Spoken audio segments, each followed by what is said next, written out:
Bien, vamos a continuar con nuestras clases. Lo último que estábamos estudiando eran las colisiones, así que seguiremos en esa dirección. Hemos estado estudiando esencialmente, dejen recordarles o motivarlos un poco en el problema que estábamos discutiendo. Era el siguiente, déjenme mover esto un poco más acá, era esto está acá.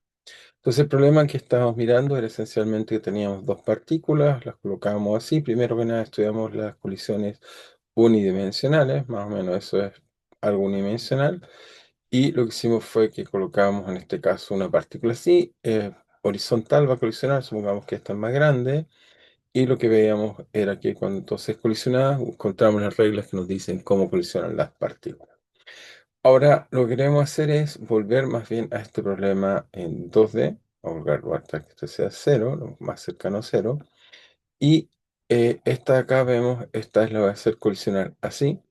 Entonces, primero que nada, definimos el parámetro de impacto, que nos decía esencialmente cuando esta distancia que generamos a través de esta curva y genera esta segunda curva, bueno, acá no tenemos la curva, nos da entonces dos líneas paralelas, definimos el parámetro de impacto y eso nos aseguraba que habían colisiones y encontramos una regla para explicar este fenómeno que vemos ahí que aparecen dos velocidades.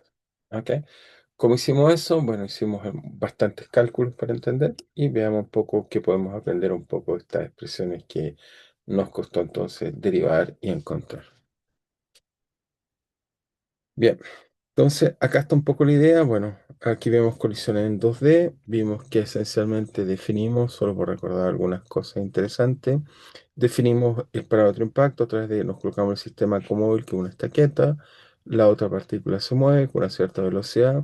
A partir de esa velocidad, entonces definimos una línea imaginaria L1, que después hicimos una traslación paralela L2.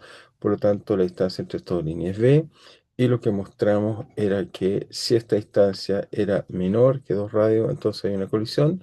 Y la explicación de eso, a grosso modo, era que tomábamos la partícula, lo colocábamos acá, y nos daba que eso nos aseguraba que hubiera colisión, entonces, en el problema. Aquí hicimos la construcción y mostramos que no había colisión.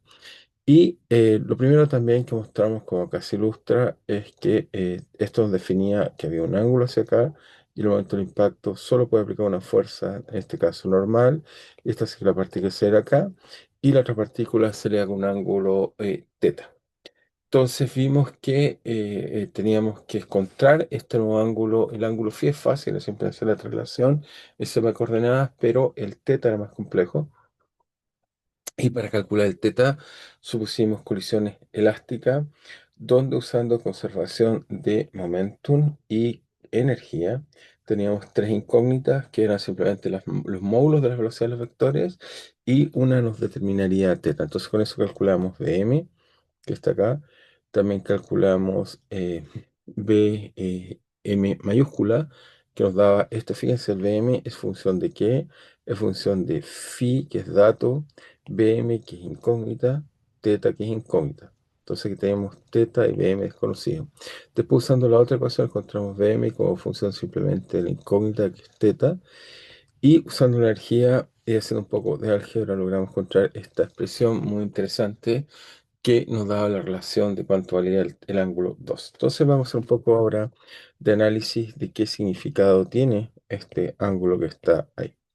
Entonces, para hacer eso, simplemente, como ven, notamos que el ángulo, hagamos una observación, el ángulo teta es función de las masas. Y por supuesto, phi, no olvidar que phi está relacionado a través del seno de phi, era para otro impacto partido por R más ρ. ¿Ok? Entonces, phi, que lo sacamos geométricamente valía eso, nos daba, entonces, nos permitía ahora tener esta relación de teta. Entonces analicemos algunos límites interesantes. Por ejemplo, consideremos qué pasa si el objeto, entonces primero que nada, tomamos el primer límite interesante, límite, qué pasa si m tiende a infinito. Es decir, que en este caso vamos a hacer colisionar la partícula con una partícula muy pesada o de una masa, perdón, este es m grande, una partícula de masa muy, muy grande. Entonces ya habíamos visto el caso especular o unidimensional, si la masa m era muy grande, lo que veíamos era que simplemente la partícula al colisionar se devolvía, digamos. ¿Ok? Pero en este caso, como hay un ángulo, uno se pregunta cuál va a ser el ángulo de salida, digo que m es grande. Entonces, si colocamos m grande, fíjense que a partir de la relación anterior usamos en esta expresión que está acá. Si m minúscula es muy grande, entonces un número dividido por un número muy grande es muy pequeño. Eso es lo que vamos a usar. Y por lo tanto, como es pequeño, entonces eso va a hacer que esto va a ser despreciable. Por lo tanto, vamos a contar que tangente teta es igual a seno phi partido del coseno phi. Por lo tanto, encontraremos una relación. Luego, en este límite, simplemente encontraremos que tangente de teta es igual a menos tangente de 2 phi. ¿Ok? De 2 phi. Y en este caso, entonces, encontramos esto y uno quisiera saber cómo entender esto, digamos, a qué puede ser igual. Entonces, como tenemos este signo menos, la pregunta es cómo absorbemos de alguna u otra forma este signo menos en algo trigonométrico. Entonces, para hacer eso, déjenme mostrarles simplemente que esto nos va a decir que teta en realidad va a ser igual a algo así como 2pi menos, veamos que teta nos va a quedar simplemente pi, perdón, menos 2 phi. Ahí sí, si no nos queda 2 2 no tiene sentido. Veamos que eso nos coloca un signo menos. Entonces, ¿cómo podemos chequear esto que está acá, que nos da cuenta este signo menos que está ahí? Entonces, para hacer esto, permítanme colocar simplemente, si yo hago teta igual a 2 phi, entonces me queda tangente de teta igual a tangente, digo, de pi menos 2 phi. Y esto me queda simplemente el seno de pi menos 2 phi partido por el coseno de pi menos 2 phi. Ahora,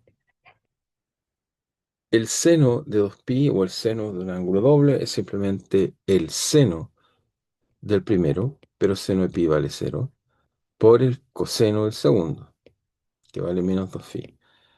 Más, en este caso nos quedaría más que cosa el coseno del primero, coseno de pi, que vale menos 1, por el seno de, en este caso, menos 2pi. O la diferencia, si quieren, nos daría, bueno, si cuando diferencia un menos, entonces nos queda inmediatamente 2 phi con un signo menos acá.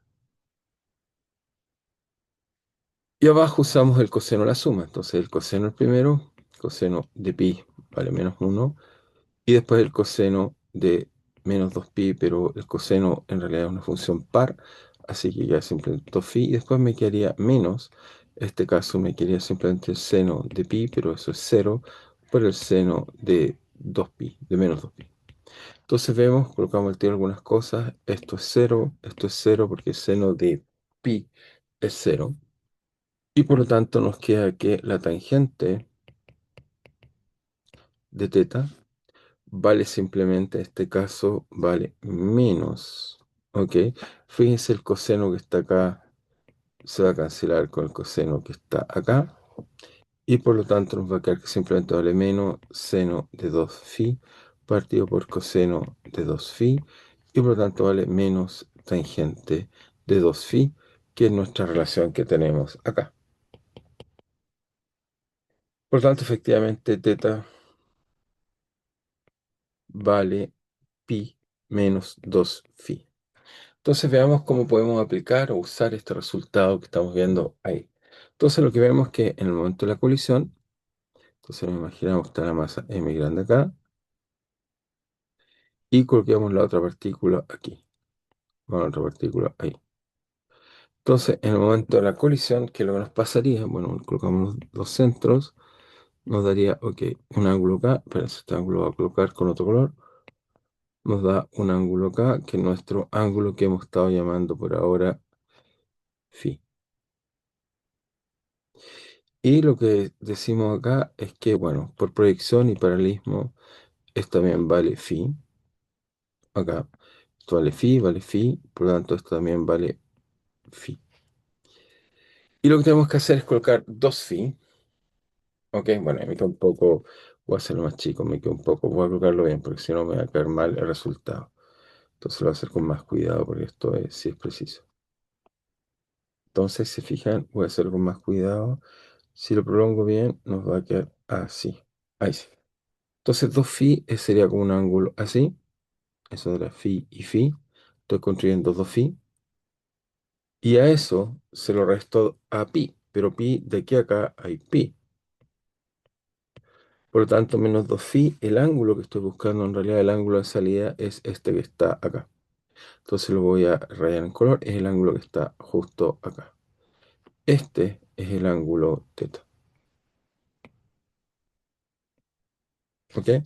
Como en este caso, ¿qué es lo que pasa? Como es phi, o sea, esencialmente el teta va a ser un ángulo agudo. Lo primero que vemos que como consecuencia de eso es un ángulo agudo. Entonces, es un ángulo agudo. Entonces, damos esta observación.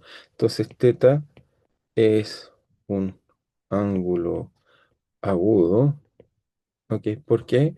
Porque esencialmente phi va a ser en este caso, es menor que, está siendo menor que 45 grados, el caso que estamos viendo ahí. Si es menor que 45 grados, esto implica que teta es mayor que en este caso 90 grados. ¿Ok? Esto fue un poco ilustrar. Veamos que esto va a funcionar bien. Hagamos una colisión y chequemos que si estamos correctamente haciendo lo que deberíamos hacer. Entonces volvemos acá a la simulación. Muy bien. Volvamos las cosas como estaban antes y ahora coloquemos esto muy grande y esto lo más chico que podamos. Por ejemplo, por ahí. Muy bien. Y entonces cuando colisionemos, esperamos que veamos. Ok, ahí estamos casi en la colisión.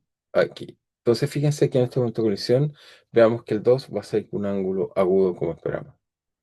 Salió justo 90 grados. Justo le pegamos a que la suma de ese ángulo 2 veces funcionara. Muy bien. Pero entonces si ahora lo coloco un poco más arriba, veamos ahora. Veamos lo que pasa ahí. Ahí fíjense, sale con un ángulo. Bueno, esto no volvió a ser un poco más allá. Hay que ver. Tiene que ser más abajo, perdón, para que sea más agudo. Mientras más abajo lo hago, el ángulo sí es más pequeño. Entonces, por supuesto, me equivoqué. Entonces lo coloco no más arriba, más abajo. Ahí sí. Entonces eso hace que cuando colocamos la paralela, el ángulo phi es más chico, por supuesto.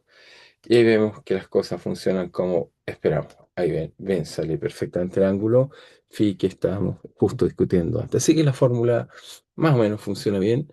Nos dice las cosas correctas que están pasando en el problema. Pero tomemos entonces otro límite interesante que se puede calcular o hacer algo. Por ejemplo, el caso que hagamos el caso que M1 sea igual, M chica sea igual a M mayúscula. Veamos que nos da ese caso interesante o no. Entonces, ¿qué es lo que hacemos acá? Digamos el caso M chica igual M grande. Si hacemos eso, que es lo que tenemos en la fórmula, volvemos acá. Entonces acá nos queda 1, así que nos queda simplemente que tangente de teta vale seno de 2 phi dividido por 1 menos, en este caso, coseno de 2 phi. Entonces tenemos esta relación que está ahí. Y ahora, ¿qué podemos hacer? Dado que hay un 1 ahí, podemos hacer algunas identidades. Veamos. Entonces nos dice que tangente teta es igual a seno phi, y eso es simplemente 2 veces seno de phi coseno de phi. Y abajo nos queda 1 menos coseno de 2 phi, es simplemente coseno cuadrado de phi menos seno cuadrado de phi. Y por lo tanto, y por otro lado, el teorema de Pitágoras tenemos que 1 menos coseno cuadrado también es seno de phi, es decir, que esto de acá nos quería seno de teta, vale 2 seno de phi coseno de phi, partido por, en este caso, 1 menos coseno cuadrado, eso es seno de phi al cuadrado, y menos con ese menos que está ahí, con el menos que está acá es más, entonces eso nos da más seno de phi, por lo tanto, cuadrado, por supuesto. Por lo tanto, obtenemos que esto vale simplemente 2 seno de phi coseno de phi, y abajo nos queda 2 seno cuadrado de phi. Por lo tanto, algunas cosas se nos cancelan por supuesto los dos, y también se nos va un seno de phi acá. Y por lo tanto encontramos que en este límite, la tangente de teta es igual a la cotangente, porque me queda coseno partido por seno, es cotangente de phi. Ahora entonces uno se pregunta, ¿cuándo una tangente igual a una cotangente? Bueno, veamos simplemente interpretación geométrica.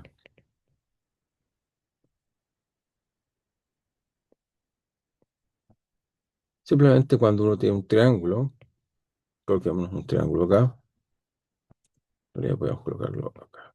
Tenemos un triángulo acá, entonces, muy bien, este ángulo de acá diríamos que si es teta, entonces esta sería la hipotenusa y supongamos que este es el cateto opuesto y este es el cateto adyacente. Ujú. Toda esta imagen está acá.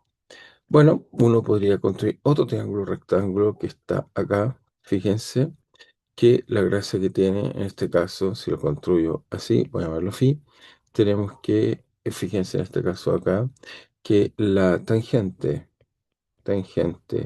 de teta vale el cateto opuesto parte del cateto adyacente. Y por otro lado, la cotangente de phi vale, en este caso, el lado, el adyacente, que corresponde en este caso, fíjense, el adyacente de estos triángulos se cambian los roles. El adyacente que está acá corresponde justo a esto acá. Así que el adyacente, la cotangente es el lado adyacente partido por el opuesto. Y por lo tanto encontramos son iguales, por lo tanto encontramos que efectivamente esta cotangente es igual a esta tangente que está acá. Y por tanto que concluimos que usando este triángulo lo que vemos es que vemos que phi y teta satisfacen que la suma hace justo un triángulo, hace justo una esquina a un cuadrado. Por lo tanto, a partir de esta relación, que las vemos iguales, vamos a concluir que simplemente phi más teta vale pi medio. 90 grados si lo quieren ver con grados. Ujú. Muy bien, eso es interesante. Entonces veamos cuál es la interpretación. Entonces dicen las masas son iguales. Lo que pasa es que los ángulos entre ellas son 90 grados. Por lo tanto, en este caso, muy bien, nos dice que si tomamos un objeto igual, colocamos uno acá y otro justo en el instante de la colisión, nos dice que phi, bueno, ya lo sabemos, phi es simplemente el ángulo que va, lo que une los dos centros hacia acá, me da phi, ya medimos con respecto acá, eso es phi. Y el otro ángulo con el cual, bueno, esto va a salir hacia acá está el que es justo más phi hace 90 grados, es decir, que va así. El ángulo teta tiene que ser esto de tal forma que tiene 90 grados. Eso nos lo enseña, en este caso, muy simple. Es decir, entre los dos forman siempre un ángulo de 90 grados, que es lo que nos está diciendo esta relación que está acá. Veamos cuán cierto es eso, tratando un poco de entender esto directamente en la simulación.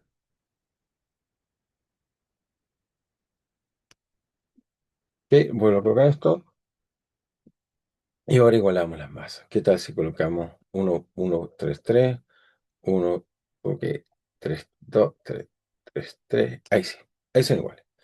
Entonces la teoría nos diría que cuando colisionan, vamos, el centro masa va, justo en el momento de la colisión está ahí el centro masa, sabemos que el ángulo está acá, debería entonces esto va a salir hacia acá. Y la otra debería salir justo en 90 grados con respecto a eso, es decir, que debería salir justo en esta dirección imaginaria que estamos colocando acá. Veamos si es cierto. Perfecto. Da exactamente si mira el ángulo S y S está en 90 grados, así que las cosas funcionan bien. Nuestra fórmula finalmente es correcta. Y lo que mostramos entonces es cómo funcionan las colisiones. Solo quisiera hacer un comentario más, pero para eso permítanme devolverme hacia acá y buscar, digamos, estas simulaciones que vimos de gases. Entonces quiero colocar simplemente la simulación que hemos estado mirando de gases, que me pareció suficientemente interesante. Quiero volver y discutir ellas también una vez más. Quiero comentar, digamos, qué era lo que pasaba, digamos, cuando las estábamos viendo. Déjame sacar alguna para que tengamos menos. Ujú.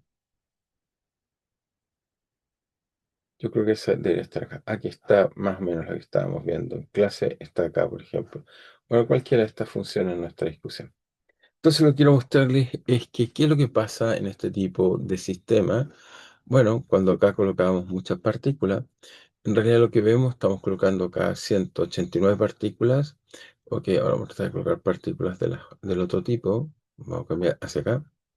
Y lo que vemos es que tenemos partículas y entre ellas están colisionando exactamente con las reglas que hicimos. Cada vez que estas partículas uno hace colisiones, ocupa el cálculo analítico que hicimos en vez de usar cosas de Newton, sino que en cada instante que haya una colisión, podemos usar la fórmula con la cual calculamos. Por supuesto, existe una probabilidad baja que instantáneamente colisionen tres partículas, pero es muy baja en general. Cuando uno mira, se hace stop y busca partículas, bueno, aquí hay una pegando con esa y quizá esa va a pegar después, pero es muy raro, así que la teoría de colisiones de A2 nos permite perfectamente describir este sistema que vemos ahí. Y así en realidad, como calculamos, en vez de usar tantas ecuaciones de Newton, simplemente dejamos que las vectores evolucionen y justamente a colisión. Entonces usamos la regla de colisión y dejamos que evolucionen. Y eso es lo que llamamos una simulación dirigida por eventos. Eso permite entonces calcular esto más eficiente y es completamente igual a usar la ecuación de Newton, donde usamos conservación de momentum y energía. Es así realmente como está calculado esta simulación que estamos viendo ahí en vivo. Entonces, anotamos esta idea interesante que estábamos discutiendo recién. Es decir, que notamos que notar bien. Entonces, notar bien. Entonces, colocamos la imagen, nos colocamos acá un gas, colocamos muchas partículas, colocamos unas aquí, por ejemplo. Colocamos también otras partículas para tener partículas distintas. Lo que hacemos que en este caso es, en vez de, para dar cuenta mejor de los otros sistemas o de forma más eficiente, entonces, para dar cuenta eficiente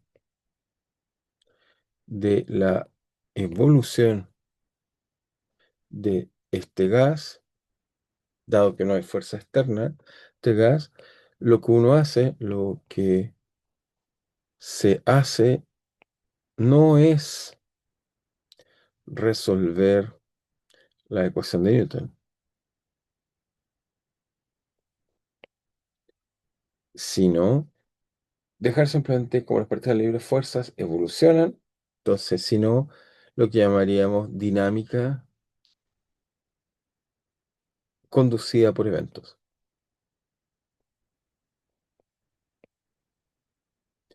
Es decir, las partículas evolucionan y en el momento que van en línea recta hasta justo antes de llegar a la colisión y aplicamos la colisión y ya está.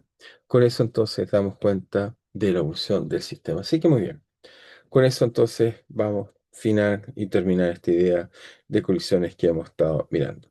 Entonces ahora vamos a cambiar un poco de tema, vamos a hablar de un nuevo concepto, un nuevo problema que queremos introducir, vamos a hablar de los conceptos de torque y momento angular. Nos vamos a concentrar en entender estos conceptos importantes que es el torque y finalmente bien el momento angular. Entonces, antes de desarrollar estos conceptos físicos, lo primero que deberíamos hacer es tratar de introducir algunas herramientas matemáticas que no hemos definido. Entonces, si quieren, por ahora, nuestra descripción ha utilizado vectores. Y la razón que hemos utilizado vectores es porque tenemos cantidades físicas relevantes como el vector posición, el vector velocidad, el vector aceleración, la fuerza. Y hasta ahora, entonces los vectores dijimos que esencialmente muy, muy en abstracto. Un vector es simplemente algo que dijimos que era una flecha en el espacio que tenía un módulo, una dirección y sentido. Entonces, lo segundo que usamos fue que inventamos, llamamos este vector, por ahora déjeme llamarlo A, y lo otro fue que después colocamos otro vector B y definimos a partir de ahí B. Por ahora, la única operación que hemos definido es, o las operaciones que hemos definido es operaciones. Hemos aprendido a sumar vectores, hemos aprendido a restar vectores Y también aprendimos a lo que llamamos multiplicar vectores, multiplicación que llamamos interna, ok, o si quieren lo llamamos, si quieres, producto punto, punto interna o producto punto, donde lo que definimos fue que A punto B nos daba simplemente algo que era el módulo de A por el módulo de B por el coseno del ángulo que formaban estos dos vectores. Hasta ahí fue nuestra definición, digamos, del vector que quisimos estudiar, nos daba eso que estaba ahí. Y esto simplemente uno interpreta, por ejemplo, si uno toma esta parte de acá, este pedacito está acá con este pedacito de acá, a coseno simplemente corresponde, que lo que estamos haciendo realmente es proyectar el vector A en B. Eso sería lo que llamaríamos A coseno de teta y después lo multiplicamos por B. Así que tomamos este segmento de este acá, lo multiplicamos por B y el módulo de B y eso nos daría este producto punto. Pero entonces fíjense que este producto punto es un escalar, entonces no es un vector. Entonces hacemos la observación, notar bien que A punto B es una magnitud escalar, es una magnitud escalar. Es decir, estamos diciendo un número real, un número real, real. Y por construcción, obviamente, además positivo y positivo. Pero uno le gustaría tener dos vectores y definir de alguna forma algún tipo de producto punto. Entonces introducimos, o sea, un producto tal que, a uno, ¿qué es lo que le gustaría también? Tener la posibilidad de tener un vector, como dijimos, A, un vector B, y uno quisiera de alguna forma construir algún tipo de vector C a partir de A, B. Entonces, la pregunta es cómo podemos generar otra definición de producto punto, pero que no nos dé un número, sino que nos dé un vector. Entonces, esa operación, vamos a definir el tiro, es lo que llamamos producto cruz. ¿Ok? Cruz. Y este producto cruz, esencialmente lo notamos así, es A cruz B igual a C. A mí también hay muchos libros, la notación que personalmente me gusta más, notación, es que el producto cruz yo lo escribo más bien A cuña B. Me gusta más esta notación, porque la otra cruz a veces uno también piensa el producto punto usual, pero cuña no lo usamos para productos cruz, para productos normales, y por eso me gusta más. Pero ambas notaciones son completamente equivalentes o indiferenciables, solo tienen que saber cuál es la que le gusta más. A mí me gusta más la de abajo y usar esta, pero quiero decir que eso es A cruz B. ¿Qué es A cruz B? Uno quisiera tener un vector. Bueno, lo que voy a hacer, y tengo esta imagen que está acá, y voy a usar esta imagen, déjenme copiarla, no la quiero perder todavía, la voy a tratar de usar. Lo vamos a definir de la siguiente forma. Vamos a... Muy bien. Lo que vamos a hacer en realidad, uno dice, bueno, primera cosa, ¿qué es lo que uno se puede borrar acá? Tratar de hacer una definición que sea suficientemente cómoda. Lo primero que uno tiene es que A cruz B. Como tenemos dos vectores, siempre podemos a partir de ellos definir un plano que contenga esos dos vectores. O sea, si los dos son paralelos a una recta, ok, o sea, dos vectores paralelos construyen una recta, estamos de acuerdo. O sea, si tengo uno acá, ese es A, y coloco acá un vector B, ese es A y B, construyen, si los dos son paralelos, si A es paralelo a B, entonces están contenidos en una recta. Cualquiera sea el módulo de B, están contenidos. Esto que parece trivial, ¿está bien? Es trivial, están contenidos en esa recta, llamémosla esta recta L1. Cuando no son paralelos, entonces, cuando A no es paralelo a B, no paralelo. Entonces, el objeto que construyen estos dos vectores, si hay dos vectores cualquiera, va a ser una superficie. Va a ser una superficie que contiene o que forma esos dos vectores. Entonces siempre puedo construir alguna superficie que los contiene. Ujú. Entre ellos dos contiene una superficie. Entonces, a partir de estos vectores,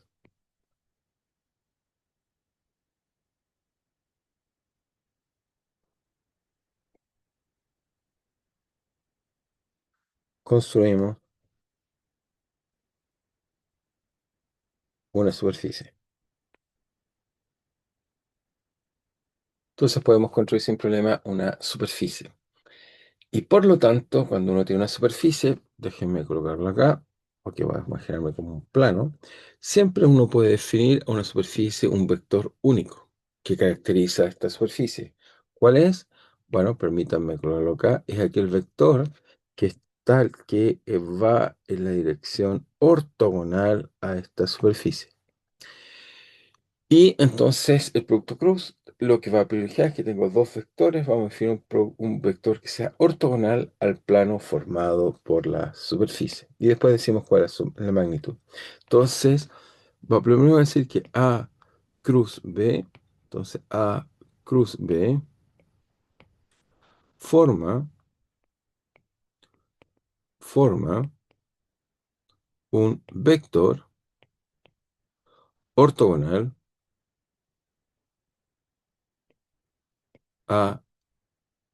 al plano formado por los vectores A y B.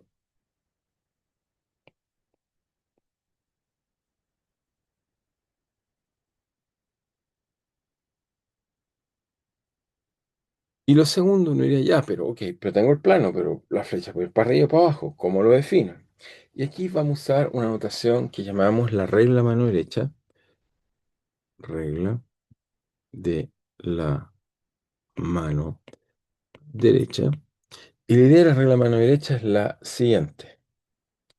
La regla de la mano derecha es que, fíjense, si uno coloca un vector cualquiera, no tiene por qué estar como hay un vector acá que no coincide con otro vector acá, entonces supongamos que queremos hacer A cruz B.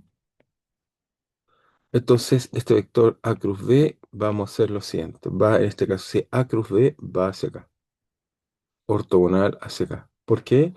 Lo que nos imaginamos es que colocamos nuestra mano, fíjense, colocamos nuestra mano y usando siempre la mano derecha, lo que hacemos es, guardar, usamos nuestra mano derecha, si vamos de A, partimos en A con la palma abierta y la cerramos hacia B. Entonces, si tengo la mano así y la cierro hacia B, lo que voy a descubrir es que el dedo gordo me queda apuntando hacia arriba. Entonces, si voy de A a B, me queda que entonces la mano me queda ahí. Si no me quedó muy clara la figura, voy a tratar de hacerla de nuevo, me queda un poco muy desordenada. Lo voy a hacer un poco de nuevo para que me quede bien. Entonces, o un poco mejor, la figura no me quedó muy buena. Entonces, voy a insistir, lo que deberíamos hacer es que la mano parte nada y cierra, los dedos van a quedar siempre apuntando hacia acá y eso nos da entonces la regla de la mano derecha. Usamos y nos queda así. ¿Ok? Eso es lo que estamos colocando ahí. Y entonces el dedo gordo apunta en la dirección exacta que colocamos, en este caso está ahí. Por lo tanto, si uno hiciera el producto al revés, entonces hiciéramos de B, hiciéramos ahora, eso sería A cruz B. Y si hiciéramos al revés, uno toma de nuevo B y colocamos A y quiero saber en qué dirección va, usamos la regla de la mano derecha, entonces partimos de B y nos movemos A. Entonces partimos de B y tenemos que colocar los dedos hacia A y por lo tanto el dedo en este caso nos quedaría hacia acá. Ok, no me queda muy bien, pero estaríamos apuntando hacia la mano si la colocamos en un lado o en otra dirección. Ok, nos quedaría exactamente eso que está ahí. Y por lo tanto, efectivamente, en este caso, el vector cruz B cruz A es un vector hacia abajo. Partimos en uno con la palma abierta y lo cerramos hacia abajo.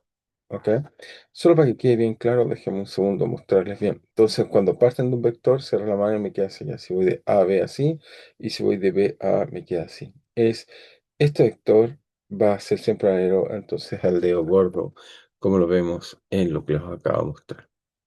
Muy bien, nos queda eso. Pero hasta ahora no he resuelto un problema importante. Ya les enseñé el regla mano derecha, pero no les he explicado cuál es la magnitud del vector. Entonces, esa pregunta ya está bien, pero ¿cuál es la magnitud con que estamos escribiendo este vector? Entonces, vamos a decir que A cruz B lo llamé C, ya expliqué cómo, pero ¿cuál es la magnitud de C? Lo vamos a simplemente como el módulo de A por el módulo de B, y esta vez va a estar multiplicado por el seno, no por el coseno, el seno del ángulo que sustenta. Es decir, que si este ángulo que está acá es teta, vale eso. Si el ángulo que está acá es teta, vale eso que estaría ahí. Entonces va proporcional al seno del ángulo que sustenta la solución en este caso. Si nos queda eso que está ahí. Esa es la definición de producto cruz. Entonces, ¿y en qué dirección? Por supuesto, en la dirección, esto tiene una dirección, ese sería el módulo. En la dirección, dejen llamarlo Z, tongo o algo así, que es el Z, donde Z es ortogonal al plano construido con los vectores A y B. ¿Ok? Nos queda justo en esa dirección. Esto va a ser un poco la forma con que vamos a usar esto. Ahora, interesante, me dice varias cosas, entonces pueden sacar propiedades triviales. Entonces, quiere decir que si A, si A, perdón,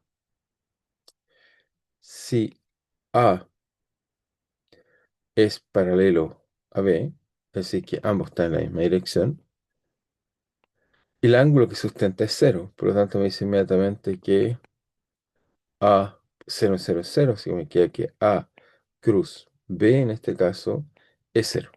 ¿Ok? Cuando dos vectores son paralelos, primero que nada es cero. Lo otro que voy a usar como una propiedad importante, muy bien, es lo siguiente, es que ya les mostré que si hacía A cruz B era para arriba, B cruz A es para abajo, queda todo igual, salvo que recorro el ángulo en una dirección o la otra dirección. Por lo tanto, esto me dice que también se tiene la propiedad que A cruz B es igual a menos B cruz A. Y esta propiedad tiene un nombre, ya aprendieron seguramente cuando eran más pequeños, que A cruz A punto B es igual a B punto A. Esa propiedad la llaman conmutación, podían conmutar la operación y da lo mismo, pero en este caso veamos que anticonmuta. Entonces notamos que, notar bien, entonces anticonmuta, conmuta. A cruz B no es lo mismo que B cruz A, el signo menos es una propiedad importante. Por otro lado, también tenemos algunas propiedades simples de entender, como que sea asociativo, es decir, que si ahora hago A cruz B más C, eso es simplemente como la operación e ir haciendo por vectores, ya va a ser una definición más precisa. Esto simplemente nos queda que es A cruz B, o lo vamos a definir que es asociativo más A cruz C. Es asociativo. ¿Ok? Tenemos esta operación asociativa. Y en general, digamos, la receta o la forma que vamos a entender es que, ok, eso no entiende bien, pero cuando tenemos un sistema de coordenadas, por ejemplo, cartesiano, para el sistema cartesiano, para vectores de base, en realidad, vectores de base cartesiana, tenemos que la imagen que tenemos es la siguiente, tenemos simplemente un vector así, ortogonales entre ellos, es decir, 90 grados, 90 grados, tenemos X, y Z, son vectores unitarios. Se ocupa estos vectores entonces como el ángulo es 90 grados al plano ortogonal. Fíjense lo que me dice es lo siguiente, aprendemos que simplemente en este caso tenemos que X cruz Y es directamente parto en X y hago Y, me queda hacia arriba, eso es el vector Z. Ujú. También podemos ver que, por ejemplo, Y cruz Z es X. Ujú. Y viceversa, X, X, por ejemplo, Z cruz X es Y. O si quieren menos, en este caso, si vamos hacia el otro lado, X cruz Z es Y. Entonces, con eso podemos ver que con los vectores de base se pueden representar de forma muy simple.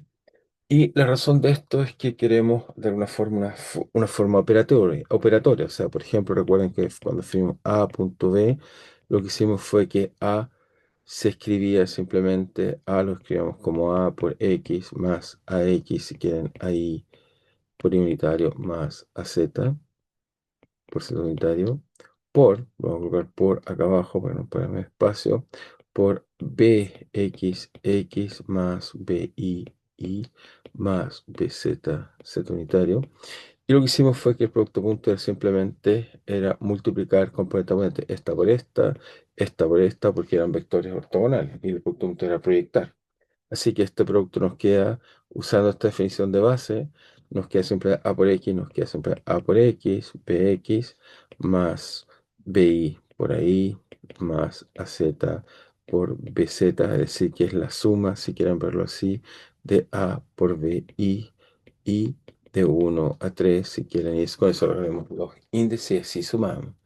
Entonces, en el producto cruz, si usamos estas propiedades que están acá, hay que usarlas con calma y cuidado, pero bueno, es un largo expresión, solo voy a tratar de convencerlos cuál es el resultado. Les voy a mostrar que entonces, claro, usando esta regla, entonces si yo multiplico x, por ejemplo, si hago cruz y copio lo mismo, es decir que, em, bueno, copiamos la fórmula, trato de explicar. Si hiciéramos exactamente la misma operación, sería acá, pero ahora lo que cambiaría es la operación en cuestión, es decir que en este caso colocamos acá cruz, sacamos acá. Y en este caso, ¿qué lo que haríamos? Nos quería, por ejemplo, nos diría que esto debería ser, por ejemplo, X, tomaríamos X cruz X es 0, son paralelos, X cruz Y nos quedaría Z, es decir, que encontraríamos ahí, por ejemplo, encontraríamos AX por BI en la dirección Z, y también podemos ver si uno preguntamos si hay otra cosa más en esa dirección, por ejemplo, nos quedaría este pedacito de acá, ahora multiplicado por Z, nos quedaría en Y. Entonces, este acá está en Z, lo voy a tratar de colocar acá, Z. Después nos quedaría más en Y, nos quedaría AX pero aquí fíjense, me queda X por X, que está acá, y Z arriba, entonces X por Y me queda menos, porque hemos otra dirección, así que nos queda menos AX por BZ en la dirección Y.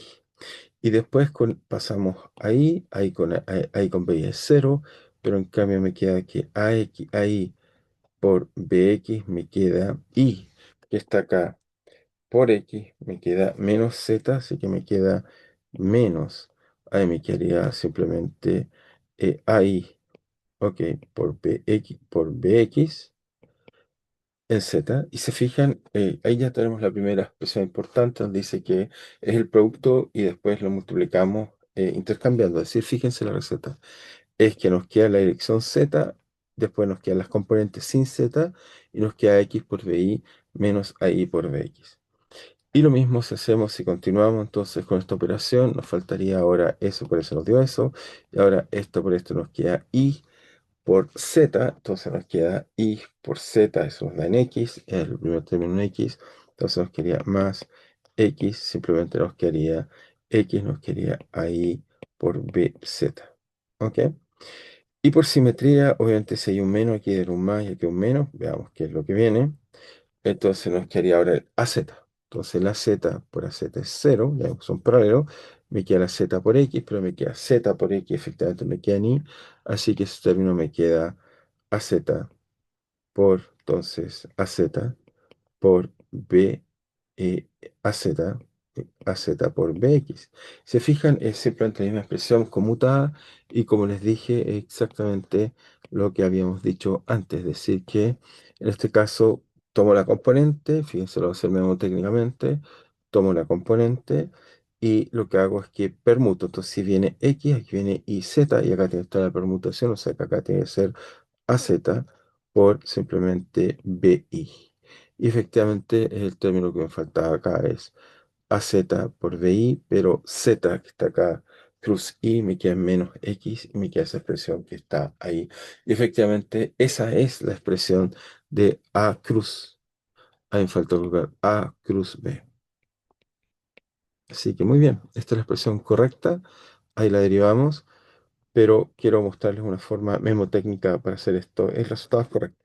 Este es el resultado, esta es la forma práctica de calcular, como es la expresión un poco más complicada, pero la forma memotécnica de hacerlo es lo siguiente. Uno simplemente coloca A cruz B y usamos la idea determinante que escribe una matriz y hacer productos de ella. No sé si la conocen, pero bueno, se la anoto a aquellos que los conozcan. Espero que algunos conozcan. Lo primero que uno hace es que coloca los vectores de base X y Z. Después coloca A es primero acá, así que aquí entonces va a X, ahí a Z. Después viene B, así que colocamos BX, BY, BZ. Y lo que hacemos es que B minúscula, no sé por qué coloqué B mayúscula. Ahí con lo que minúscula. Entonces tenemos que colocar ahí B minúscula. B, B, B. Y lo interesante es que si conocen la idea de determinantes, de todas maneras, aquellos que no conozcan van a estudiar con cuidado esto en álgebra lineal, así que ahí lo volverán a tomar, solo por ahora comento. Me basta con la fórmula que les escribí acá, pero quiero escribir una forma más técnica si conocen determinante. La forma de hacerlo un determinante es la siguiente. Simplemente uno dice, la componente X de este vector se calcula tomando el determinante más pequeño que está acá. En este caso, X sería esto que está acá, el determinante de esto es AI por BZ menos AZ por BI, que es justo la expresión que está aquí. Así que efectivamente eso me da esa parte que está acá. Después en I, uno calcula simplemente en I, uno elimina esta fila, esta columna y calcula con este determinante que está acá la expresión del sistema. En este caso es menos, es AZ por Bx menos este que está acá. Y eso nos da esa expresión. Y cuando toman Z y toman el determinante más chico que está acá, le da justo las expresiones que están acá arriba. Así que es la forma correcta de calcular. Muy bien. Perdón. Con eso tenemos otro poco más de agua. Con eso tenemos entonces la expresión de, en este caso, en este caso tenemos el determinante, o sea, perdón, el producto cruz. Ok, ahora volvamos a la física. Ya con esto tengo la herramienta matemática que necesito para poder hablarles de momento angular y de torque, que es lo que quiero hablar. Entonces, ¿qué hacemos ahora para hacer eso? Entonces, la idea del torque, voy a empezar con el torque. Torque, ahora sí volvemos a la física, el torque. Viene la siguiente idea. Imagínense cuando tengo una partícula puntual,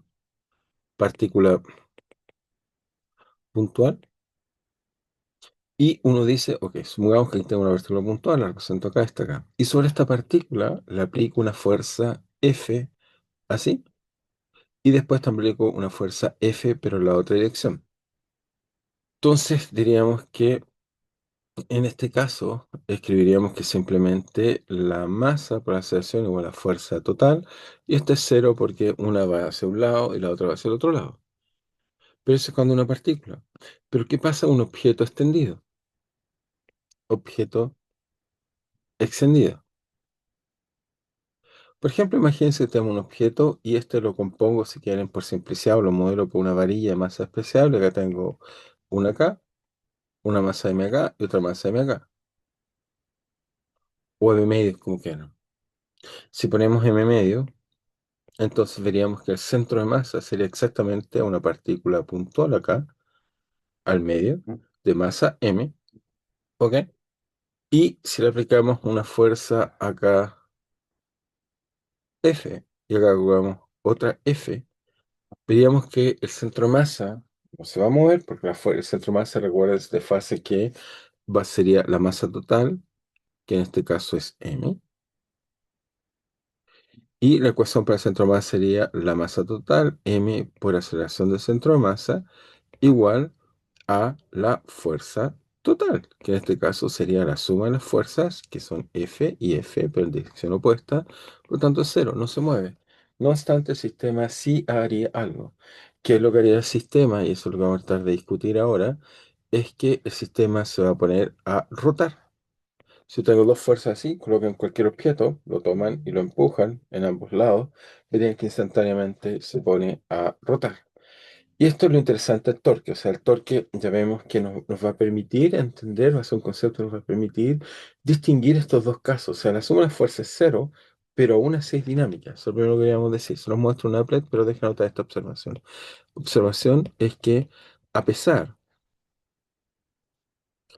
que la suma de fuerzas es cero, el objeto gira. Pueden tomar cualquier objeto y le aplicando fuerza van a ver que gira y no se mueve el centro de masa.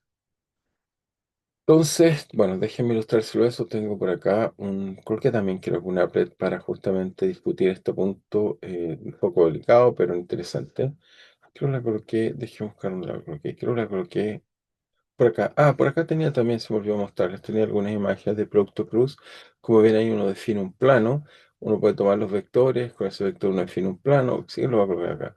Uno define un plano y con ese plano, entonces ahí está el Producto Cruz que estábamos un poco comentándoles y discutiendo. Gracias, no se los coloqué. Ah, y acá también creo que tenía algunos productos cruces que simplemente no se los coloqué. Era para ilustrar, digamos, cómo era el cálculo que nos daba. Pero bueno, creo que con esta imagen que yo espero haya sido suficientemente clara. Entonces, acá está lo que quiero hacer. Entonces aquí, si fijan, tengo un objeto en el cual tengo un insecto, pero a este insecto le voy a aplicar una fuerza, por ejemplo, coloco acá, y quiero aplicarle una fuerza en alguna dirección, por ejemplo, hacia allá. ¿Ok? Quizás déjeme colocarlo más preciso acá. Aquí le coloco una fuerza hacia allá, hacia allá. Ok, no sé bueno, acá está la magnitud. Por acá puedo colocarle, ok, ahí le coloco una fuerza, o aumentar la fuerza que estoy aplicando, y fíjense lo que pasa. Puede haber colocado dos fuerzas, pero aquí vemos que el objeto simplemente siente e inmediatamente se pone a girar. Aunque en este caso estoy aplicando una sola fuerza, pero yo te voy a explicar por qué gira, a pesar que le aplico una sola fuerza, esto gira bien. Voy a tratar de tener un poco el sistema. Vamos a jugar. Bueno, ok, previmos un poco cómo el sistema va girando y vemos cosas interesantes. Entonces la pregunta es, ¿qué está pasando? ¿Por qué este objeto que gira tiene esto? Entonces, lo que vemos entonces también con el objeto aplica dos fuerzas.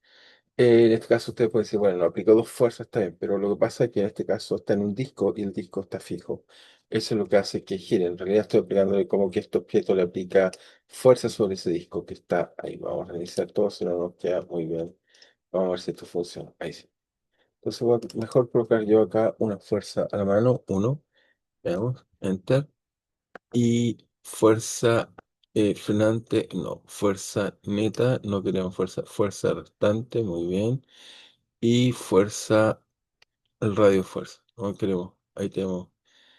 Ok, son distintas fuerzas que se está aplicando a este sistema. Veamos ahora, veamos si funciona. Sí, ahí vemos, le está aplicando una fuerza a la velocidad. Y esta fuerza, bueno, a medida que crece, está cargando aceleración, veamos qué es lo que pasa en este sistema. Muy bien, así que efectivamente vemos que al aplicar algún tipo de fuerza y vemos qué es lo que debería pasar en este sistema, que se pausa y veamos si se gira. No, en este caso es colocar uno acá, uno coloca estos insectos y le debería aplicar fuerza, pero bueno, no vemos que esto funciona también.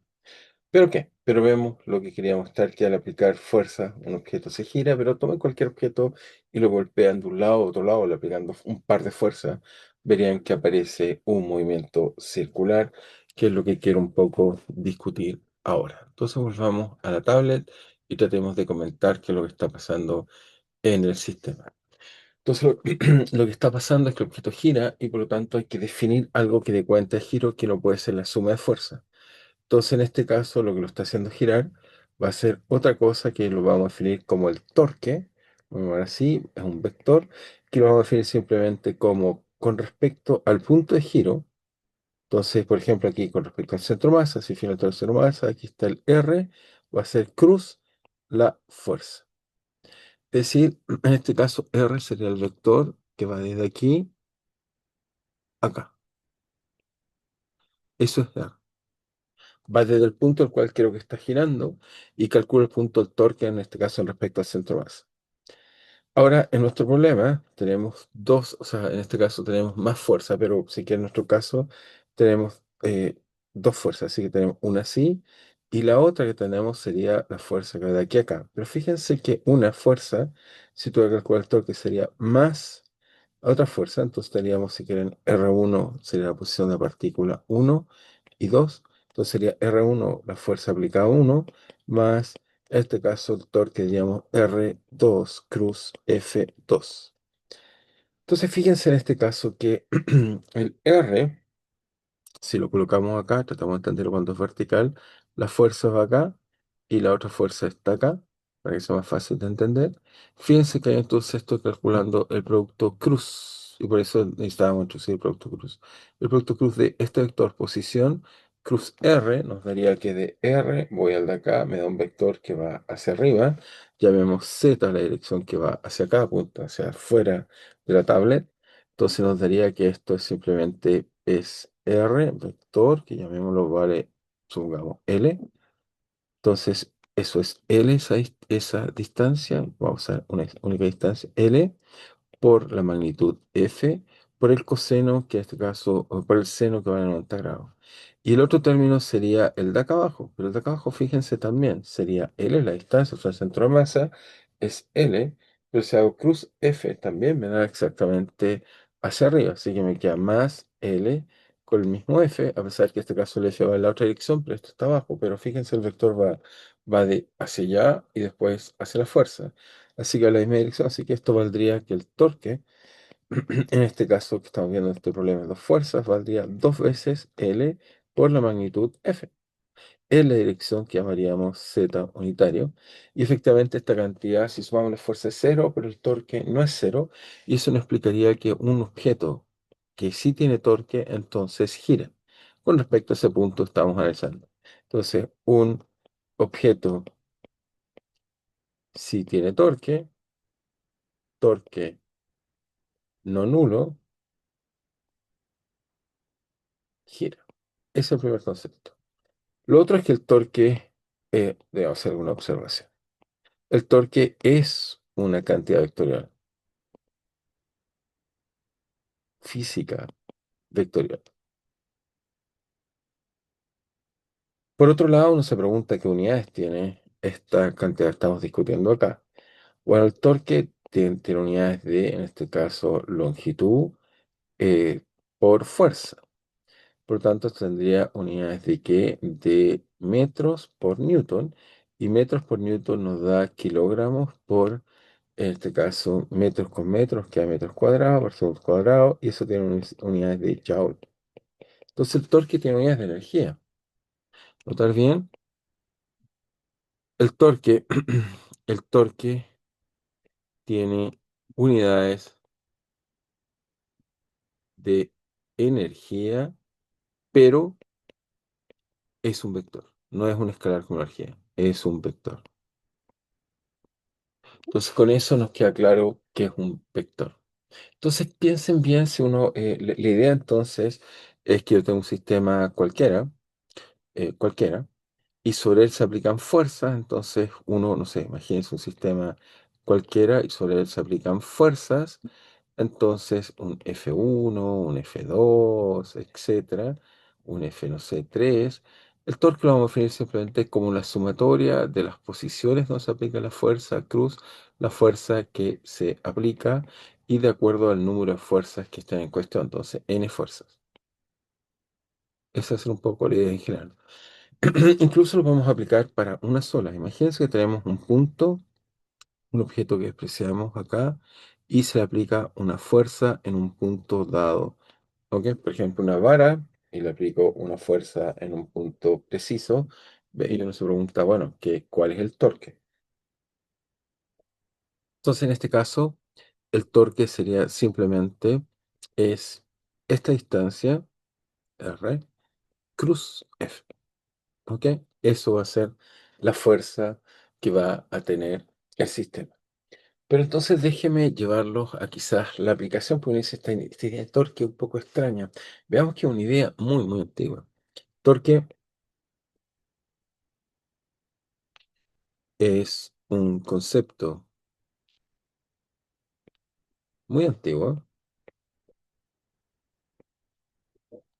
conocido por los griegos. Pero veamos cómo los griegos lo conocían. Y seguramente ustedes también lo conocen de pequeño.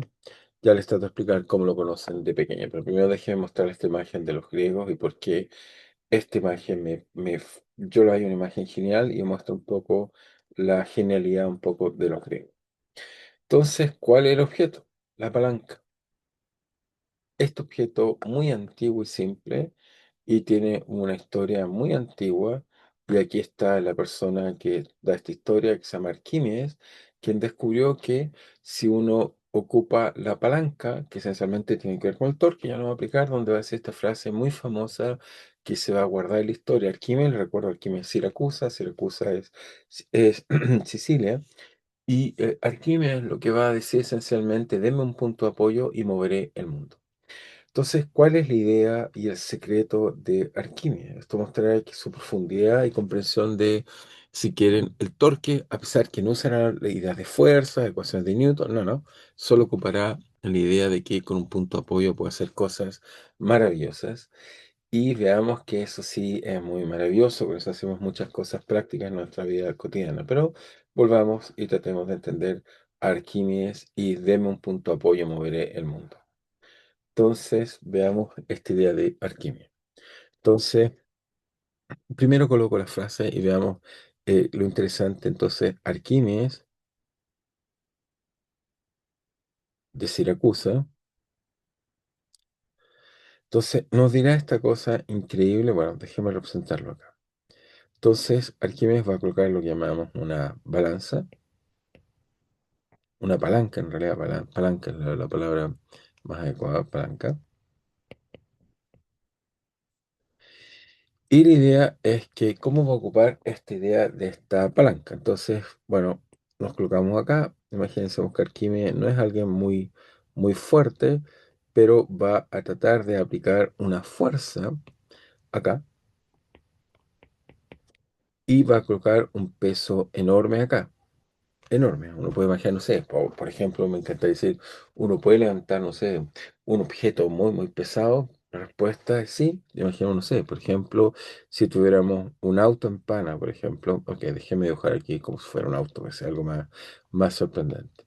Si tuviéramos algo así, no sé, un auto, y quisiéramos de alguna forma levantar este auto, una persona normal no lo puede levantar, pero si esta persona coloca un material suficientemente duro, como por ejemplo un metal, un buen metal, digamos, y coloca esto, entonces uno diría, bueno, ¿cómo puedo levantar este objeto tan pesado? Entonces Arquímedes nos enseñaría cómo hacer esto. Arquímedes nos diría, mira, supongamos que la distancia de aquí a acá vale L y la distancia de aquí a acá vale L mayúscula. Entonces el objeto va a girar cuando el torque sea no nulo.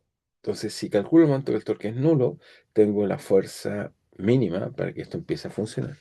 Entonces, ¿cómo sería esto? Entonces uno diría, bueno, el torque aquí sería simplemente, si uno calcula, dice, bueno, aquí supongamos que hay un ángulo, ok, entonces el ángulo, recuerden que el ángulo que está acá es el que me importa, que este ángulo que está acá va a ser exactamente el mismo ángulo, bueno, acá está el peso, y acá entonces el lado acá tenemos el peso, tenemos mg, y aquí hay el mismo ángulo, llamémoslo acá, pongámosle un nombre, ya vemos que este ángulo es teta, y acá está el mismo teta, ¿ok?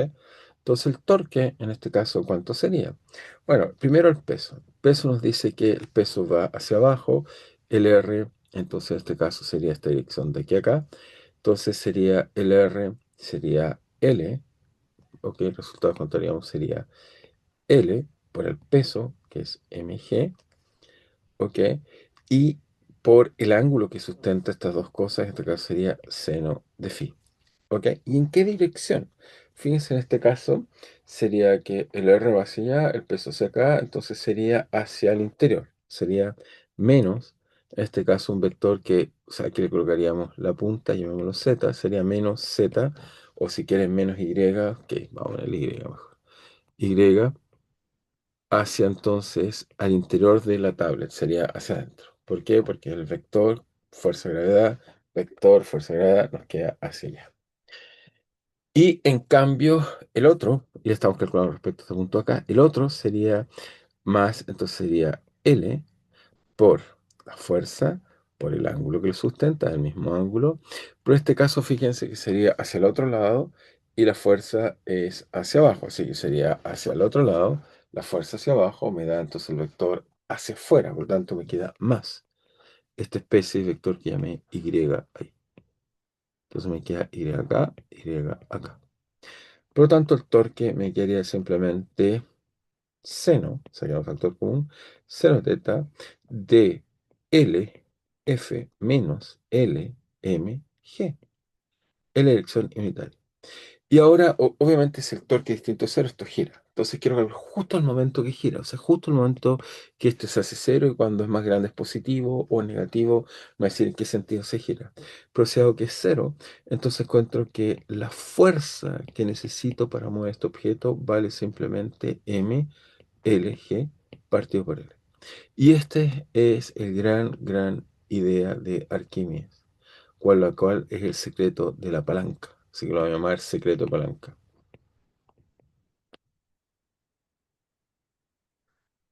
¿Qué es lo que va a hacer esto? Esto me dice esencialmente muchas cosas. Me dice que, ok, si yo quiero levantar un objeto muy pesado, M es grande. Yo lo que quiero hacer es colocar una palanca y colocarme muy lejos. O sea, si el objeto es pesado y mi fuerza F es la misma que tengo, yo levanto, entonces, ya les dije, soy capaz de levantar mi peso. Eso entonces sería, no sé, llevémoslo 80 kilos, 60 kilos. Pero entonces, si M es muy grande, entonces, ¿cómo lo levanto? Entonces podemos hacer que basta usar esto, entonces, ¿cómo lo hacemos? Entonces, para levantar eso, basta que el L grande sea muy grande, y entonces en el cociente que está acá, si M es grande, dividido por un número muy grande, lo puedo hacer pequeño y por lo tanto puedo hacer una fuerza. Y eso es lo que hacemos cuando colocamos una palanca, nos colocamos muy lejos y aplicamos fuerza del lado externo. Por eso no sé si se han fijado en muchas llaves, o sea, cuando buscamos llaves, digamos, estas llaves que llamamos inglesa, francesa, lo que hacemos es lo mismo, solo quiero aplicar esta idea. Pero bueno, primero tengo una observación y les busco una llave al tiro. Entonces, observación para levantar objeto, para levantar el objeto, necesito L grande o L minúscula chico. También eso lo achica comparado al otro L. Entonces tengo que tomar, si quiero un objeto muy grande, y como vieron Arquímedes quería levantar el mundo, así que aquí coloca el mundo. Y claro, tengo que hacer un L muy grande para poder él, con su fuerza, poder levantar ese objeto tan pesado. ¿Ok? Es un poco lo que nos está diciendo esta expresión interesante que tenemos ahí, digamos, que nos enseña, digamos, algunas cosas no menores. Entonces, déjenme buscarle lo que les dije también. Si vamos acá, déjenme volver a la aquí. Entonces, volvemos acá. Y claro, entonces, por ejemplo, ¿qué aplicaciones de esto tenemos en nuestra vida cotidiana? Tenemos muchas aplicaciones. Bueno, aquí coloqué esto, pero voy a colocar otra más. Quizás esto tiene que ver con otra cosa que quiero hablar. Pero, por ejemplo, quiero buscar llave francesa o inglesa. Veamos primero ya, acá. Se fijan, esta llave uno se pregunta, ¿por qué estas llaves tienen esta forma? ¿Por qué estas llaves cuando las miramos son así? Y esta lo que llamamos llave francesa, lo que vemos es que, claro, queremos, el punto de giro típicamente está acá. Cuando se miran, uno coloca la tuerca, incluso lo que uno quiere girar acá. Así que esta, cuando colocamos esto, mientras más largo colocamos, nuestra fuerza se amplifica. La fuerza en realidad, no es que se amplifique la fuerza, aplicamos la misma fuerza, pero el torque que estamos aplicando es proporcional a L. Por tanto, si yo quiero aplicar un torque doble para girar algo, para oponerlo a algo, basta que tome el doble la distancia y con eso podemos hacer esta magia de que hay cosas que cuestan mucho girar, pero con una de estas llaves es muy simple de girar y el secreto de estas llaves, digamos, es simplemente el largo en el cual uno quiere girar la tuerca y por eso son muy mágicas, nos permiten apretar cosas o soltar cosas de manera increíble y el secreto de esto ya lo había entendido perfectamente Arquímedes. Entonces anotamos esta idea muy, muy, muy simple, digamos, pero muy profunda, en mi opinión, de Arquímedes, digamos. Entonces volvamos acá y volvemos a colocar, digamos, una aplicación de lo que estamos viendo. Entonces, aplicación es lo que llamamos simplemente llave francesa. Lo que hacemos es que, por ejemplo, si tenemos una tuerca muy difícil de mover, lo que hacemos es que colocamos una de estas llaves así, bueno, no me queda muy bonita la llave. Bueno, los alicates también hacen lo mismo. Y por aquí tiene este hilo. Y lo que hacemos es que nosotros, mientras más larga es muy fácil, uno aplica una fuerza en el lado de acá. Y esto entonces hace que esto gire sin ningún problema. ¿Ok? Esa es un poco la idea. Y también, si quieren, solo por recordarles algo que usaron cuando, bueno, eran más pequeños, pero solo recordar un poco las ideas, digamos, que ya han hecho, es que, por ejemplo, cuando eran pequeños iban a un balancín y en estos balancines, bueno, que tienen sillas así, si uno quería, por ejemplo, levantar a alguien que fuera mucho más macizo que uno le decía a esa persona, oye, colócate por acá, digamos, alguien que tuviera mucho más peso que el de otro, entonces se colocaba por acá y uno que era más delgado o menos delgado se colocaba por acá y hacía que esto no hubiera ningún problema, uno se colocaba así y podía entonces balancear y mover los objetos sin ningún problema. Bien, si tenemos tiempo hablaré de otras cosas aplicadas del torque, pero es un concepto muy, muy útil. De hecho, nos enseña a usar no solo alicates, llaves, por ejemplo, algo muy simple, una espada. ¿Se han fijado? Las espadas, uno se pregunta por qué. Una espada, digamos, cuando uno ve por qué no son simétricas, por qué tiene un mango pequeñito y hacia acá son tan largas. Y en realidad, de nuevo, tiene que ver con el torque. Cuando uno quiere aplicar, digamos, uno aplica la misma fuerza, pero el torque que va a aplicar esto cuando va y corta así es enorme. Si le pego aquí o le pego acá, o una raqueta, por ejemplo, una raqueta de tenis. Uno se pregunta por qué son así. Y de nuevo, tiene que ver con este efecto de que uno quiere que gire con respecto a un punto acá, y esas diferencias hacen que uno golpee con mucha más fuerza que si estuviera cerca. Pero bueno. Hablaremos eso con más cuidado la próxima clase, para simplemente cumplir un poco y mantenerlos con el mismo tiempo que discutimos estas clases online. Muy bien, entonces, más que agradecerles y vernos pronto en clase. Cuídense.